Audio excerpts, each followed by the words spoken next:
Welcome back to Daily Dose. Today we're going to return to our study of Genesis. We're going to pick up in chapter 4 here with verse 1. And to remind you, at the end of chapter 3, Adam and Eve have been removed from the garden due to their sin. And now we're going to see what their life is like east of Eden.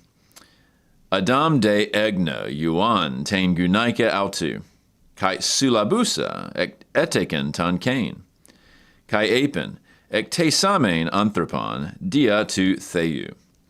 We'll first notice that this de here signals a step forward in the narrative. Yes, you could translate it with and here, but really we're saying, okay, here's the next chapter. It's a discourse marker that moves things forward.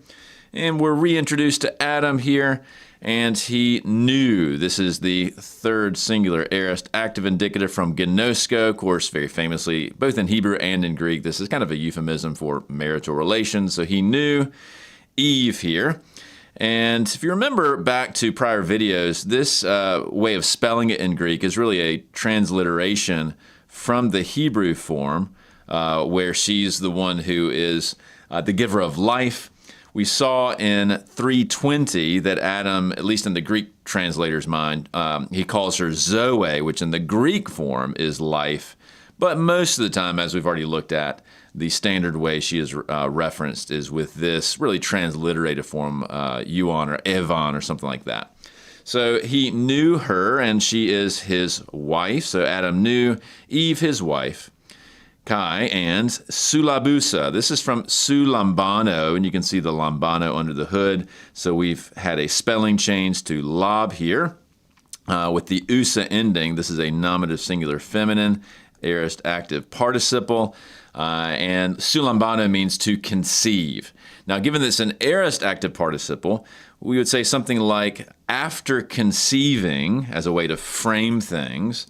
The next main verb here is eteken, and this is from tikto. It's a third singular aorist active indicative. You see a slight spelling change from the tikto to a tek here in the aorist. And so after conceiving, she birthed or gave birth to Tan Kain, or Kain, if you want to pronounce it that way. And so she gives birth to Kain, and then she says, of course, apen is from Lego, aorist third singular, ek te samein. This is from kataiomai, and you can see with that main ending with the sigma as well. This is a first singular aorist middle indicative. And kataiomai means to acquire or to obtain, and she obtains a person or a man. Of course, it's a male son, and that nicely matches the Hebrew. I would point out that kataiomai here is a pretty good translation, actually, of the underlying Hebrew, which is kaniti. But what's missing when you move from, you may be wondering why that verb, like why acquire? The Greek translator here has done quite a savvy way of picking up this underlying Hebrew, because kaniti is actually a play on words with Kain. Essentially, Kain is spelled with part of this verb.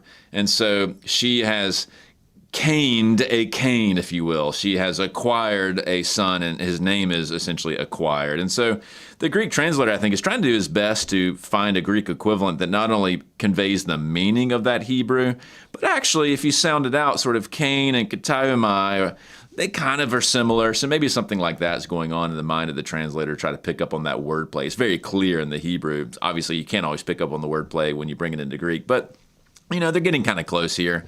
And then lastly, dia tu theou, through God. And so what I find interesting about how this narrative begins is that Adam and Eve have just had this catastrophic failure, of course, the original sin in the garden.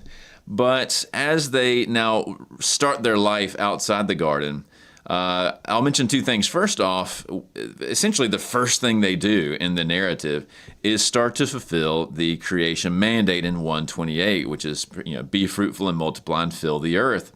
And so that's nice. It shows you, maybe you could argue, sort of a sense of repentant recommitment to the purposes of God, having already failed once with the prohibition in the garden.